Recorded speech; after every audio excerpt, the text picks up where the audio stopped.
Olá, jovem! Eu sou Gabs Ferreira e esse é o Carreira Sem Fronteiras. Tudo pronto para a aventura de hoje?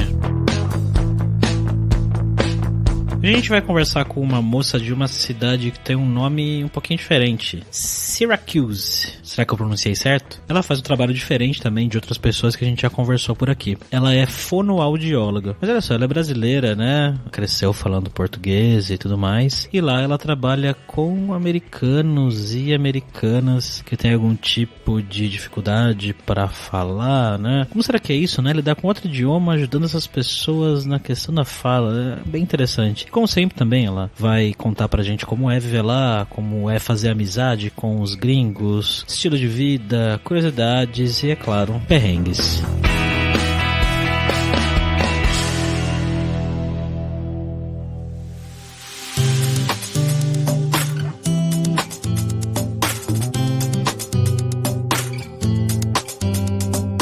E para conversar com a Mari, estamos, como sempre, aqui com ele, nosso viajante poliglota Fabrício Carraro. E aí, Fabrício, como é que você tá hoje? Hoje eu tô tranquilo, a gente voltando aqui pra Nova York, né? Eu ia falar a Cidade de Luz, mas não é a Cidade de Luz. Cidade de Luz é Paris, né? É Paris, tô viajando.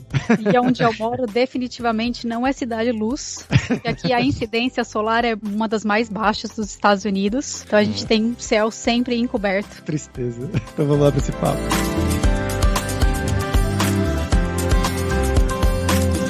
Bom, galera, como sempre, só o nosso jabazinho inicial aqui, que o podcast Carreira Sem Fronteiras é oferecido pela Alura Língua, cursos online de idiomas, que eu, Fabrício Carraro, ajudei a desenvolver com métodos que eu utilizei e utilizo para aprender idiomas como francês, italiano, russo, polonês, grego, alemão e assim por diante. E lembre-se que o ouvinte do Carreira Sem Fronteiras tem 10% de desconto em todos os planos, para você estudar todos os níveis de inglês e espanhol com a gente pelo mesmo valor. Então vai lá em aluralingua.com.br/promoção/carreira e comece a estudar com a gente hoje mesmo.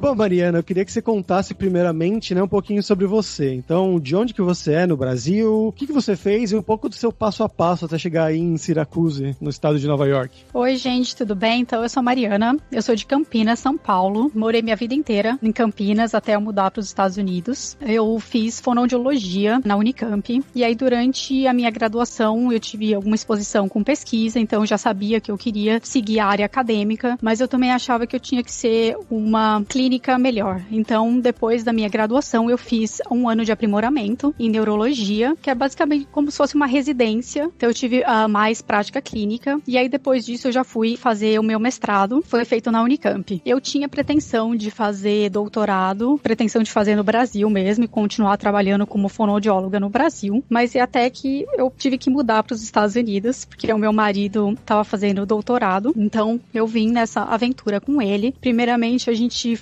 morou em Iowa, que é no meio oeste americano. Eu vim com a intenção de estudar inglês e ficar com ele, não tinha intenção de estudar, ir para a universidade, nem trabalhar, que eu achava que ia ser bem impossível. Mas aí depois as coisas vão acontecendo, você vai conhecendo outras pessoas que te dão umas dicas, e aí eu comecei a fazer as coisas acontecerem, a buscar a validação do meu diploma como fonoaudióloga nos Estados Unidos, e aí também acabei prestando doutorado, e é onde eu tô atualmente. A gente mudou para o estado de Nova York, Syracuse, e eu faço doutorado aqui e eu também trabalho como fonoaudióloga. Quanto tempo faz que você tá aí? Eu vim para os Estados Unidos em fevereiro de 2015. Para Nova York eu vim em 2018, no meio de 2018. Muitas perguntas, porque para quem não sabe dos ouvintes aí, eu já conheço a Mariana desde a época da Unicamp, que a gente estudou, a gente entrou no mesmo ano, na verdade, em cursos diferentes, mas estava sempre junto o pessoal lá nas festas e tudo mais. Faz tempo que a gente não conversa tanto, então eu tenho muitas perguntas. Para começar, eu quero saber como é que foi essa chegada inicial aí, né? Porque vocês se mudaram meio que do nada, né? Pra Iowa primeiro. Foi muito difícil você se adaptar, achar um lugar pra morar, toda essa parte inicial ou não? Foi difícil quando eu vim. Primeiro porque eu sempre fui uma pessoa muito ativa. Eu tinha uma rotina muito louca, assim, no Brasil. Eu tava fazendo doutorado, mas eu sempre trabalhei. Eu trabalhava de final de semana, trabalhava feriado, então eu era muito ativa. Então, de repente, mudar pra um lugar que eu não conhecia ninguém e eu ia estar completamente sem fazer nada, foi bastante desafiador. O primeiro choque que eu tive quando eu vim foi o inverno. Eu saí do Brasil, que tava 35 graus, muito quente, cheguei em Iowa com menos 30.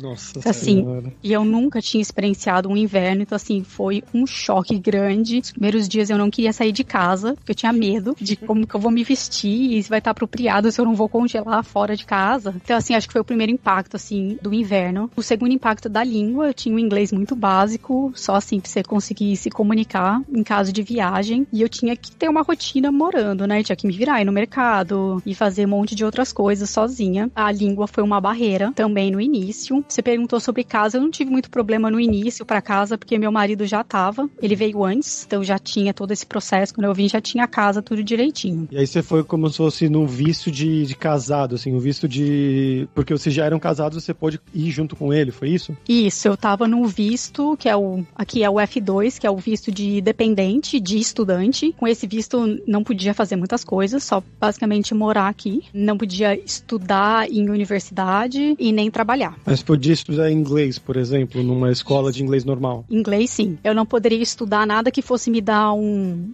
degree, né, um título. Mas inglês, sim. Então foi quando eu vim, fui fazer aula de inglês, várias aulas de inglês, principalmente conversação. E aí eu fui conhecendo pessoas, outros alunos, outras pessoas na mesma situação que eu, que veio acompanhando ou o marido ou a esposa. Então tinha muitos grupos para praticar conversação com pessoas de diferentes países. E aí eu fui tentando me engajar para melhorar o meu inglês mesmo. É isso que eu ia perguntar, não era tudo brasileiro, né? Não era aquela bolha de brasileiros. Não, primeiro assim, que em Iowa não tinha muito. Na época quando a gente veio, tinha ainda um pessoal do Ciência Sem Fronteira, mas pra ser bem sincero, a gente evitava bastante essa convivência direta muito com o brasileiro, porque tem a questão que você não desenvolve a língua, né? Você acaba se fechando muito na sua própria cultura e você vai só interagir com pessoas e você vai falar português o tempo inteiro. E eu queria muito aprender inglês, poder me comunicar, escrever, então eu me afastei bastante. Eu tinha amigos de outros países, o que me obrigava a falar inglês também, porque a gente tinha que se comunicar de alguma forma, e com muitos americanos. Quanto tempo você acha que você levou para desenvolver do seu inglês básico para um inglês que você estava, talvez não fluente, mas confortável? Poucos meses, viu? Talvez uns 3 meses. Ah, legal. Mas também, assim, eu fui muito ativa nesse processo. Então, eu tinha aulas de inglês todos os dias da semana. Eram aulas diferentes. E eu participava de vários grupos de conversação. Então, eu fui buscar coisas para eu poder me desenvolver. E depois que eu estava um pouco mais confortável, comecei a buscar outras atividades. Então, eu comecei a fazer trabalho voluntário, que isso me ajudou muito na minha comunicação. Participei de grupos que eram relacionados da universidade também, estudando um pouco por conta. Boa dica essa dos trabalhos voluntários. Não tinha pensado nisso, mas faz muito sentido. Foi muito bom, assim, o que eu fiz. Eu fiz trabalhos diferentes. Eu comecei trabalhando numa instituição que dava assistência para gestantes, né? Eram mais mulheres com gravidez não planejada. Então, eu fazia de tudo lá, desde atender os clientes, fazer teste de gravidez, fazer um pouco de aconselhamento, né? O counseling para essas pessoas, ajudar. A gente tinha um quarto lá com roupas de bebê gestante, então eu ajudava a pessoa a selecionar algumas roupas, produtos infantis, livros, encaminhar para serviços médicos, falava muito telefone, atendia pessoas que faziam doação. Eu também fiz um outro trabalho voluntário com crianças. Eles tinham uma iniciativa que era relacionada à universidade de levar um pouco de cultura para as escolas. Então eles pegavam pessoas internacionais para ir falar sobre o seu próprio país. Então eu fiz 2 vezes. Cheguei a fazer uma casa de repouso, né, para idosos, e fiz numa escola, falei assim, no mesmo dia para 5 turmas diferentes. E depois a última coisa que eu fiz foi numa escola mais de periferia, que 90% dos alunos eram internacionais, ou nasceram nos Estados Unidos, mas de pais internacionais. E a escola, eles podiam oferecer aula de inglês, né, no contraperíodo para essas crianças, mas não para os pais. Eles tinham uma barreira de comunicação com os pais dessas crianças, então eles estavam atrás de pessoas internacionais que pudessem dar aula de inglês e ajudar esses pais. Então eu também me voluntariei para trabalhar nessa escola. Era bem informal, mas para ajudar os pais. Caramba, não era nem fluente e já dava aula de inglês? Isso foi um pouco mais, acho que depois de mais de 1 ano que eu tava. Tá. E aí eu comecei a ajudar conforme eu podia, porque as pessoas me ajudaram bastante quando eu cheguei. Então eu achei que eu poderia devolver isso um pouco para a comunidade onde eu morava. Aparentemente, né, você tá falando aí que era uma pessoa muito ativa, você arranjou bastante coisa pra fazer, né? Nossa, muito. As primeiras semanas que eu tava indo na adaptação, mas depois eu comecei já a procurar um lugar que tinha aulas de inglês, e tinha aula de redação, aula de conversação, e aí eu fui me enturmando também com as pessoas, e as pessoas foram me levando, falando de outros grupos de conversação, e eu fui indo. E aí, assim, eu tinha todos os dias dias da semana eu estava ocupada com atividades, exceto no final de semana, para relaxar um pouco e aí também curtir a cidade.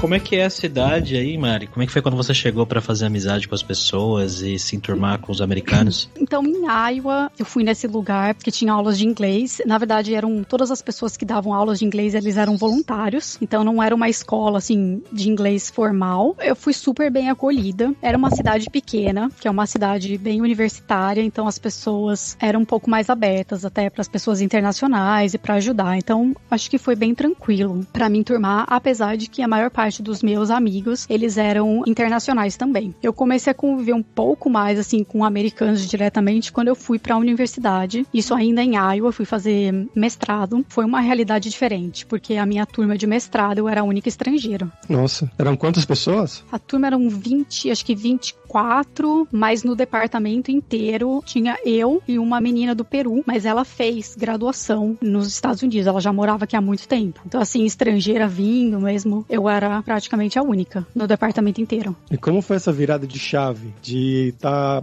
só estudando inglês teoricamente, não só entre aspas, né? Estudando inglês, fazendo voluntariado, passeando, fazendo esporte, tudo que você fazia, mas de fazer a virada de chave de voltar para a universidade. Como é que foi isso? Foi difícil. Na verdade, eu estava tentando a validação do meu diploma aqui para trabalhar. Era o meu foco inicial. Só que as coisas são bem burocráticas, bem complicadas, e aí eu estava meio exausta de todo esse processo, e aí eu resolvi, falei, não, acho que eu preciso fazer alguma coisa, estudar. E aí eu fui estudar para as provas, até que eu fui aceita na universidade, aí dá aquele medo, né? Aquela insegurança, será que eu sou capaz de ir, assim, acompanhar as aulas 100% em inglês? E é um curso que eles esperam que a sua comunicação seja muito boa. Tinha a questão que eu já ia começar a atender e ver paciente, então se tem essa outra insegurança, será que as pessoas vão ser abertas por estar sendo atendido por uma estrangeira? Tinham várias inseguranças, assim. E calhou também, era numa cidade diferente da onde eu morava, então eu ia ter que mudar de cidade e morar sozinha ou dividir apartamento. Então, o que foi bastante difícil, porque ia ser a minha primeira experiência morando com pessoas desconhecidas. No primeiro momento eu era bem fechada, assim, na universidade não me comunicava muito com as pessoas, mas eu achei que, de maneira geral, as pessoas foram abertas para mim, vinham conversar e tudo mais. O que ajudou na transição, mas o início, sim, foi bem inseguro de voltar. Eu ficava muito preocupada se eu ia conseguir fazer prova, fazer trabalho. Isso foi bem estressante, assim, os primeiros meses, mas depois eu relaxei. Você comentou uma coisa que eu fiquei bastante curioso agora, né? Na área de fonoaudiologia, como que é uma estrangeira fazendo atendimento para um nativo em inglês, né? Uma nativa de português dando consulta para um nativo de inglês, uma criança, um adulto, não sei. Então, eu acho que tudo depende da área que você trabalha. Por exemplo, a parte de fala, que seria como você produz os sons, né, de uma língua para produzir uma palavra, uma sentença, que isso depende muito da onde você é. Então, assim, é uma área que eu já não gostava no Brasil, ainda bem, porque eu ia encontrar dificuldade em trabalhar aqui. Atualmente, eu não trabalho com essa área porque eu não me sinto confortável. Eu não sinto que eu sou capaz de ensinar para uma criança que tem um déficit de produzir um som específico, sendo que muitos desses sons nem eu tenho, porque não é o mesmo do português. Então, é uma área, eu pedi se eu poderia não atender, porque eu não me sinto confortável, e eles falaram que tudo bem. Eu atendo mais área de voz e deglutição, então são áreas, assim, que os exercícios não importam onde você esteja, no Brasil, nos Estados Unidos ou na Europa, são os mesmos. Então, é uma coisa que não requer muito perfeccionismo da língua. O que seria isso, mais para leigos, assim? Então, assim, na área de voz, eu trabalho com pessoas que têm uma voz que não é tão boa, tem um problema nas cordas vocais. Então, assim, são mais exercícios para ajudar a pessoa como respirar da maneira correta, como você trazer o foco da sua voz mais na região da boca e do nariz e não usar tanto a musculatura do pescoço, de saber usar a sua caixa vocal, né, no pescoço, as suas cordas vocais de uma maneira mais apropriada. Então, isso é muito mais técnica, que independente do país é a mesma. São exercícios para retreinar a respiração ou para ter uma melhor qualidade da voz. E para a deglutição é um pouco a mesma coisa, né? Você sabendo fazer o diagnóstico do que a pessoa tem, são mais exercícios que vão envolver a musculatura. Envolve muito conhecimento de anatomia e fisiologia, então isso independe um pouco da língua. Lá, lá, lá, lá, lá.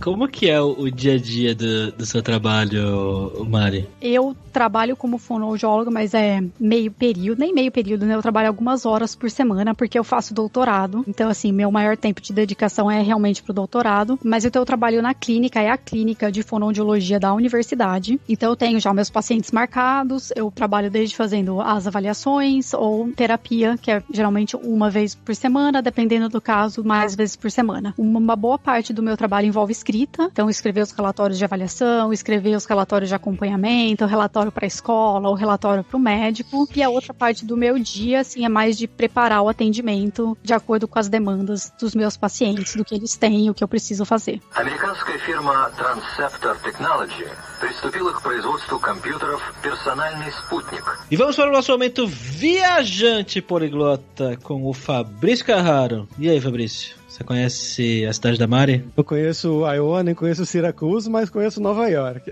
Que eu imagino que a Mari também já tenha ido mais de uma vez. Qual que é a distância daí pra Nova York, Mari? 4 horas e meia. Ah, é longinho, então. Não muito, assim, pro padrão americano é perto. É igual ao padrão brasileiro. Mas hoje, bom, vou dar dicas de 2 seriados, já que a gente vai estar em Nova York, né? 2 seriados recentes até, que mostram a cidade de Nova York. Um deles é o Master of None, que é de um comediante, o Aziz Ansari, que ele é bem famoso, é um comediante com a família dele indiana, e ele mostra esse dia a dia indiano também, de como é a relação dele com os pais, e de como achar uma nova namorada, e preconceito dos 2 lados. Então é bem interessante, ele mostra bastante a cidade, e também é uma parte de relacionamentos, né? Então, como é ser um jovem adulto agora, de 25, 30 anos, buscando o amor através do Tinder e da vida em Nova York. É uma série que é um humor um pouco diferente, eu achei, a princípio, mas no final eu acabei gostando até. Essa série é muito boa, cara. Você assistiu até o final já? Sim, a segunda temporada eu gostei bem mais, pra falar a verdade. Nossa, a segunda temporada que ele tá na Itália, né? É, muito legal. Nossa, essa é maravilhosa. E a outra também passada em Nova York, uma série da Netflix, que se chama Boneca Russa. Não sei se vocês viram, que a menina, a atriz principal, ela era a amiga da bonitona no primeiro American Pie. É uma ruiva de cabelo encaracolado.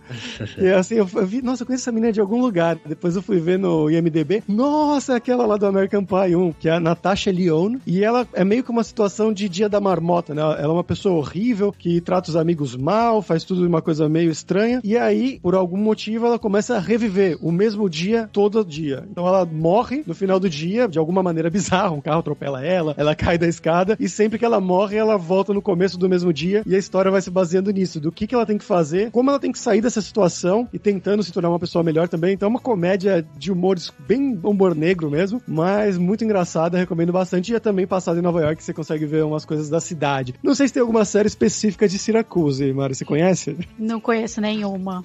E assim, o pessoal da cidade de Nova York não curte muito o pessoal aqui de Upstate. Não tem muita recomendação.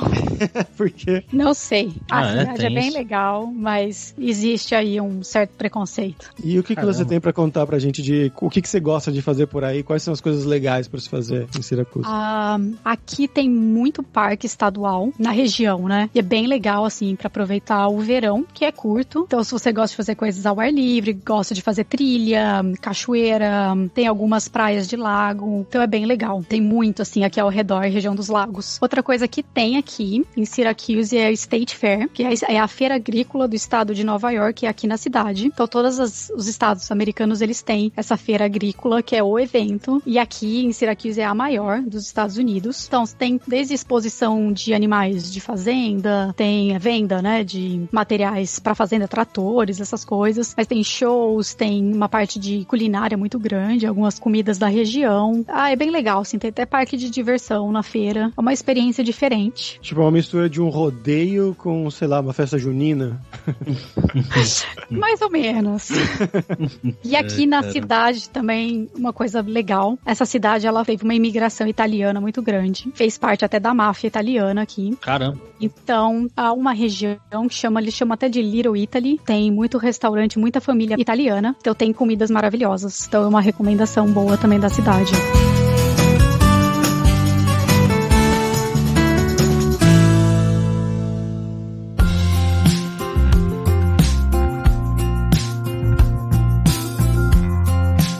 Mari, com relação à amizade, assim, você conseguiu fazer bastante amizade com o pessoal daí, com os americanos? Você sentiu muita diferença de trabalhar com eles no dia a dia? Como é que é essa relação? Tem bastante diferença, acho que o tipo de relação, né, de amizade aqui é muito diferente do que a gente tem no Brasil. Porque no Brasil a gente mal conhece a pessoa, já tá lá abraçando, beijando, e a gente acho que é muito mais fácil de lidar do que é o americano. Então eles são muito mais fechados, muito mais reservados. Então, assim, a amizade ela tem um certo limite aqui do que você pode conversar e do que, né, da sua relação mesmo com um amigo. No início foi difícil, até que você chega aqui, a gente usa muito as mãos, gosta de tocar, né, na pessoa, e eles não gostam aqui, né, de ser tocado. Personal então, bubble.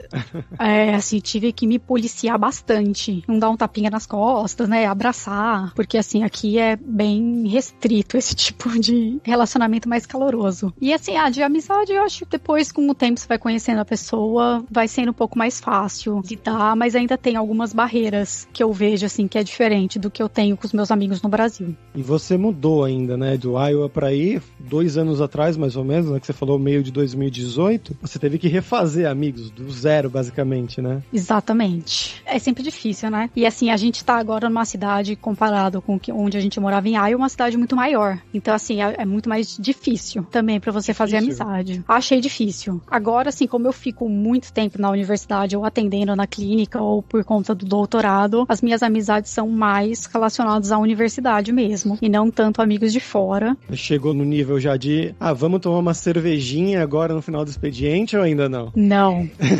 Na clínica, assim, mais colegas de profissão, eles têm os supervisores clínicos, então, assim, não tem esse tipo de relacionamento. Tenho relacionamento, assim, com alguns alunos do mestrado. E, assim, a outra barreira que eu encontrei é porque o meu departamento pro programa de doutorado é um departamento pequeno. Então, assim, não tem muitos alunos. E as pessoas, de maneira geral, na área, são pessoas também mais velhas. Então, pessoas já têm família, já têm outro círculo de relacionamento. Então, assim, saí, acho que uma vez só com as pessoas do grupo de doutorado. Tem um relacionamento um pouco melhor com alguns alunos do mestrado. Mas tem aquela coisa, né? Os alunos do mestrado, em 2 anos, 2 anos e meio, eles se formam e vão embora. Então, os amigos que eu fiz quando eu comecei estão agora se formando. E aí eu não tenho tantas outras pessoas. Bom, agora tá todo mundo confinado, né? Então não tem nem como sair pra tomar a cervejinha lá que eu falei. Não, de jeito nenhum. Como é que tá isso aí nesse momento, Mari? Aqui onde a gente mora começou já o processo de reabertura. A gente tá na fase 2, caminhando pra fase 3, mas não afeta, assim, tanto a gente. É mais algumas coisas relacionadas a comércio. A gente teve alguns restaurantes agora estão abrindo, se eles têm possibilidade de ter mesas ao ar livre, mas a gente ainda não foi, de jeito nenhum, porque tá calor agora aqui, então sempre tem aglomeração. A gente evita bastante sair. O que a gente tem feito é pra ir se exercitar um pouco em alguns parques, não os mais populares, também por causa de acúmulo de pessoas, indo, mas assim, ainda usando máscara, tentando manter o distanciamento social. E o atendimento continua ou não? Não, a clínica tá fechada desde abril. Nossa, eu tô até perdida já, a gente tá em junho, né?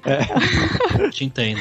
Sei lá, acho que tem mais de 2 meses que a gente tá aqui. A clínica fechou porque é considerada serviço não essencial e tem o risco, né? Tem uma população que a gente atende lá que é bastante idosa, com vários fatores de risco para complicação do Covid. Então a clínica tá fechada e a gente começou a fazer teleatendimento. Então eu vejo alguns pacientes aqui da minha casa mesmo. Aí tem a questão da fala também, né? Você não vai poder ensinar a pessoa a fazer usando uma máscara. Exatamente. Então uma das barreiras que eles até estão... A universidade iniciou o processo de reabertura agora, gradual, mas a clínica eles ainda não sabem o que fazer. Não sabe se vai reabrir esse ano. Exatamente por isso, né? São salas pequenas, que é difícil manter um distanciamento social e a área não permite, né? Nem que o paciente, nem que o terapeuta use máscara, porque a gente precisa ver a boca e precisa analisar como que a pessoa vai posicionar a língua, por exemplo, na fala, ou eu que trabalho com a musculatura da face, às vezes fazendo exercícios dentro da boca, então é muito invasivo, então eles ainda não sabem como que a gente vai mover e reabrir a clínica. Deixa eu fazer uma pergunta bem aleatória. A gente sempre vê quando atores vão pro estrangeiro, né, o Rodrigo Santoro, o Wagner Moura, que eles fazem um treinamento fonoaudiólogo com um nativo, geralmente para perder sotaque, reduzir sotaque, fazer essas coisas. Você tem vontade de fazer isso talvez no futuro também ou não?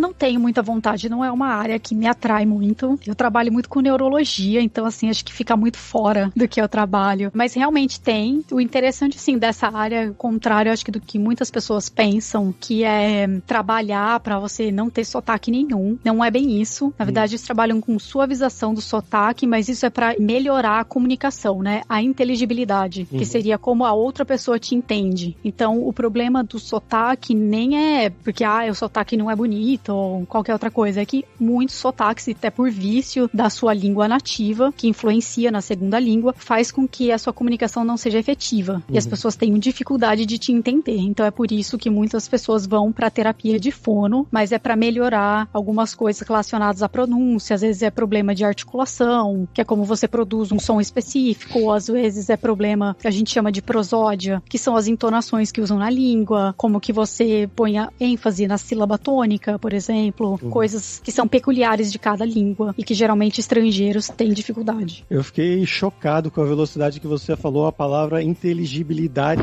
sem engasgar. Parabéns. Ô Mari, agora vamos falar sobre dinheiro. Eu queria que você contasse pra gente como que é o custo de vida aí, se as coisas são caras aí, se é caro pra morar, se é caro pra sair, e comparado com o que era aqui no Brasil. Tinha uma diferença muito grande até de estados americanos. Então, quando a gente morava em Iowa, o custo de vida era bem menor. Então, quando a gente mudou pro estado de Nova York, foi um choque. Que aqui tudo era mais caro, o aluguel mais caro, comida mais cara, impostos, mas a gente vai se adaptando e aqui também o salário é corrigido, né, de acordo com a região que você mora. Eu acho que a gente mora bem aqui, a gente consegue sair, comer fora, ter atividades de lazer, a gente consegue guardar um dinheiro, mas também somos dois, né, trabalhando, então eu acho que é bem tranquilo. Comparado com o Brasil, assim, já tem mais de 2 anos e meio que eu não vou pro Brasil, mas a última vez que eu fui achei tudo muito caro, principalmente a parte de comida. Então assim, no mercado, coisas que no Brasil antes eu gastava morando sozinha, R$50. Comecei a ver que fazer o mesmo tipo de compra tava o dobro, ou às vezes 3 vezes mais. E comparado com aqui, eu também vejo essa diferença, principalmente com comida. Eu acho que aqui a gente consegue comprar muito mais coisas assim no mercado do que quando vai pro Brasil. Mas é comida ou é congelado? Não, comida mesmo. E aluguel, esse tipo de coisa? Eu acho que é razoável, assim, comparado com a cidade de Nova York, que realmente um absurdo. Aqui eu acho que dá pra você viver bem num apartamento sem, assim, não é um apartamento enorme, não é nada de luxuoso, mas você vive bem. Eu acho que comparado com o Brasil aqui ainda, por ser uma cidade universitária, ainda tá mais barato do que seria Campinas, por exemplo. Nossa, Campinas era caro demais, eu lembro, naquela época já. Exatamente, geralmente você pega uma casa em Campinas pra dividir, né? Sim. Especialmente se você é estudante. Exatamente. Então, assim, salário de estudante não ajuda muito. Existe isso? Só aquele do estágio. Aqui, que na verdade, assim, alunos de pós-graduação, geralmente eles têm bolsa. Ah, sim, claro. No Brasil também, então, né? Então assim, comparando isso, né, durante o mestrado, assim, no meu mestrado inteiro no Brasil eu precisei trabalhar, porque não dava pra viver da bolsa do mestrado. Eu não tinha como me manter e ainda assim, eu morava em casa própria, eu não pagava aluguel, mas era bem difícil. Aqui, tudo bem, eu trabalho, mas é pouco tempo, né, poucas horas na semana, então ainda tenho o meu salário, né, do doutorado, e a gente consegue viver bem, paga aluguel, todas as contas da casa, tem lazer, carro e tudo mais. Então, Mário, pra terminar aqui, agora é hora do perrengue, que eu quero que você conte histórias engraçadas, gafes, micos, coisas que tem acontecido com vocês aí nesse tempo fora do país. Nossa, eu acho que eu tenho algumas, assim. Eu acho que perrengue, que até vira engraçado, assim. Quando a gente mudou e até mudar pra Nova York, a gente não tinha carro. No início foi bem difícil, porque a gente veio e era só meu marido recebendo, eu não trabalhava nada. Então, assim, o dinheiro a gente morava bem, mas era tudo mais contado, né? Então, assim, a gente levou dinheiro do Brasil, mas sempre era o dinheiro da emergência, né? Você pensar, se alguma coisa acontecer, eu vou ter um dinheiro. Então, a gente sempre falava, não vamos comprar carro agora, que apesar do carro ser barato aqui, seguro é caro, manutenção é cara também. E a gente morava numa cidade pequena, transporte público era super bom. Então, carro pra quê, né? Mas a gente teve algumas situações engraçadas, porque tudo tinha que ir fazer de ônibus. Quando a gente veio, a gente morava num apartamento, mas depois a gente saiu pra mudar, foi pra um outro apartamento. E assim, uma coisa que acontecia em Iowa, mas eu acho que acontece em vários estados, eles têm um período período muito específico de aluguel, né? Que geralmente em cidades universitárias eles fazem de acordo com o ano letivo. Então, assim, todos os contratos de aluguel começam no mesmo período, assim, com 1 ou 2 semanas de diferença, e eles terminam também no mesmo período. Só que você tem um gap entre o término de um contrato e o início do outro, que você tem que se virar pra saber onde você vai morar. E a gente teve esse problema. E aí acabou que a gente ficou na casa de um amigo, que também era estrangeiro e tava nas férias, ia voltar pro país dele, e falou, vocês podem ficar aqui até o apartamento de vocês estarem liberados. Então a gente foi, conseguimos um lugar pra deixar as nossas coisas, só fomos com roupas, e aí a gente morava num apartamento que já tinha quase tudo de mobília, então a gente comprou muito pouco, e a gente tava indo pra um apartamento sem mobília nenhuma. A gente ia ter que comprar tudo. Então nesse período a gente começou a procurar,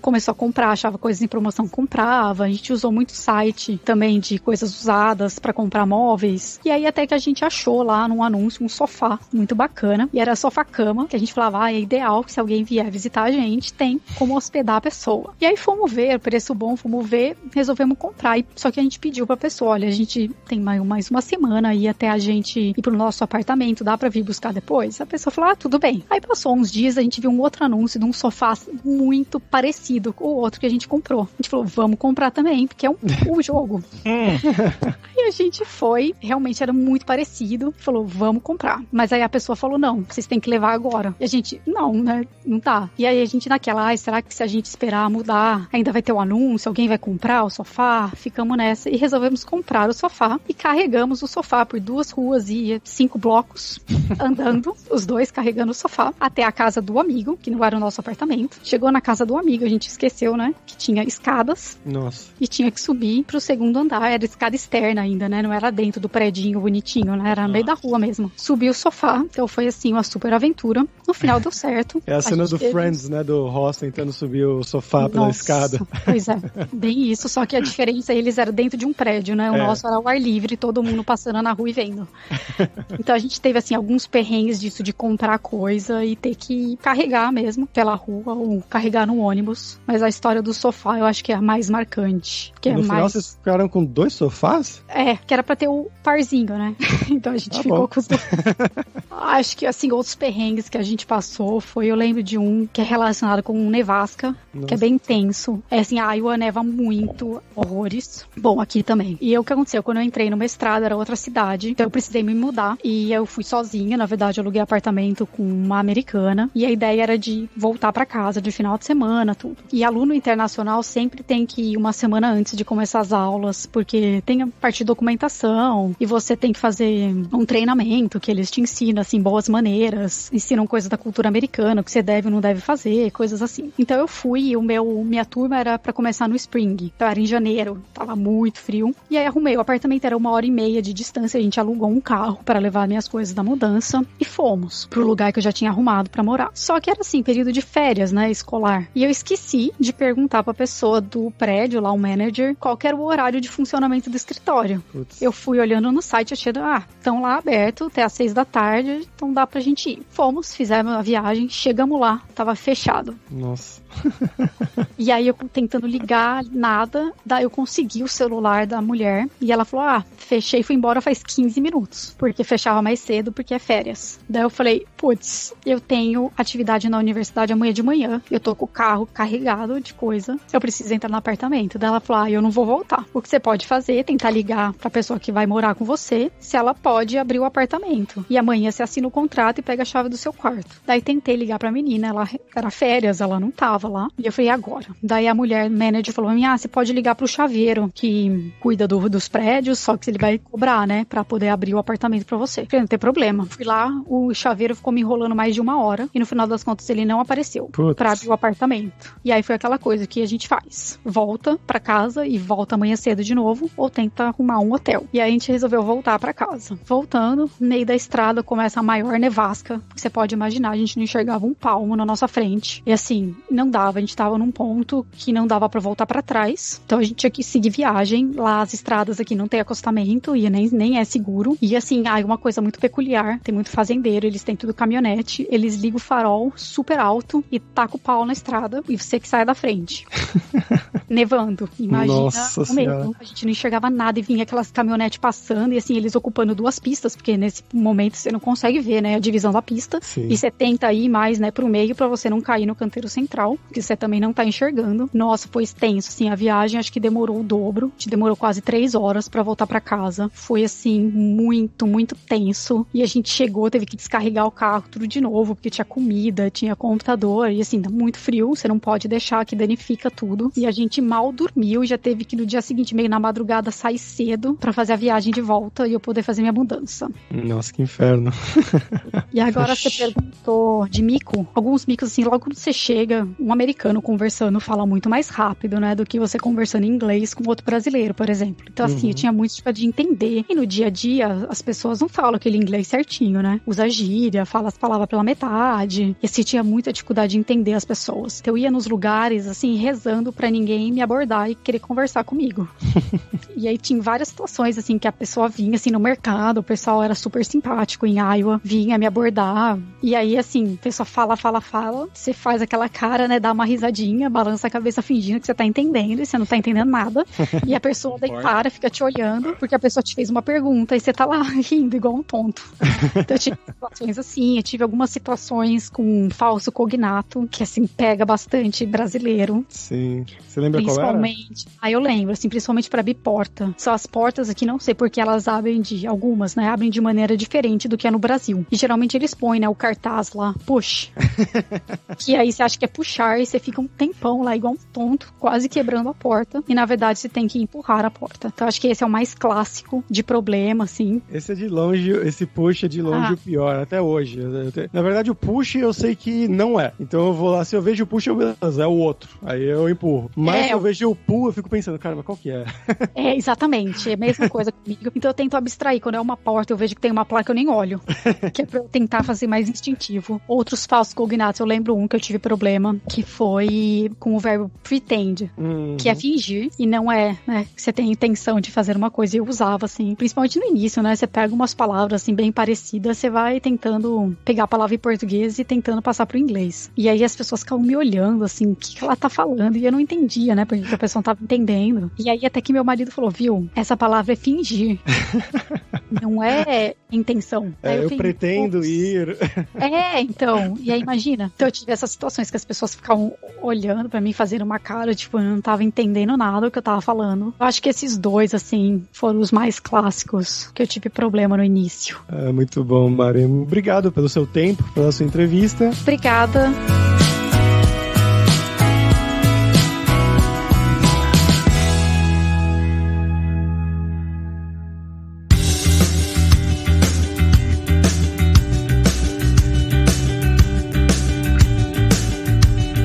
Pessoal, por hoje é isso. Thank you very much pela sua audiência. E se você gosta do Carreira Sem Fronteiras, recomende para 5 amigos, para nossa comunidade crescer sempre cada vez mais. E entre no nosso grupo do Facebook, o Carreira Sem Fronteiras, para você ter mais dicas sobre empregos, mercado de trabalho no exterior, tecnologia e também sobre a língua inglesa ou algum outro idioma. E não deixe de conhecer a Alura Língua para você forçar o seu inglês e o seu espanhol e dar aquela força, tanto no seu currículo quanto na sua vida profissional. Algo que a Mariana destacou bastante, que o inglês dela era bem ruinzinho quando ela chegou lá, mal dava pra se comunicar, e aí com o tempo, estudando, ela começou a praticar, conversar com as pessoas e em 3 meses já começou a falar muito rápido. Algo essencial, principalmente se você quer conhecer pessoas do lugar ou fazer um mestrado e um doutorado como ela tá fazendo. E só lembrando que o ouvinte do Carreira Sem Fronteiras tem 10% de desconto em todos os planos. Então vai lá em aluralingua.com.br/promoção/carreira e comece a estudar com a gente hoje mesmo. Além também, é claro, da alura.com.br, que tem mais de 1000 cursos de tecnologia, tanto nas áreas de programação, marketing, design, business, soft skills, curso de como você criar o seu currículo em inglês ou espanhol para mandar pro exterior. Então com certeza vai ter o curso para você. Então pessoal, até a próxima quarta-feira com uma nova aventura em um novo país.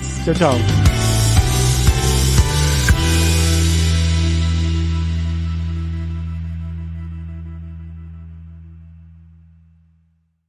Este podcast foi editado por Radiofobia, podcast e multimídia.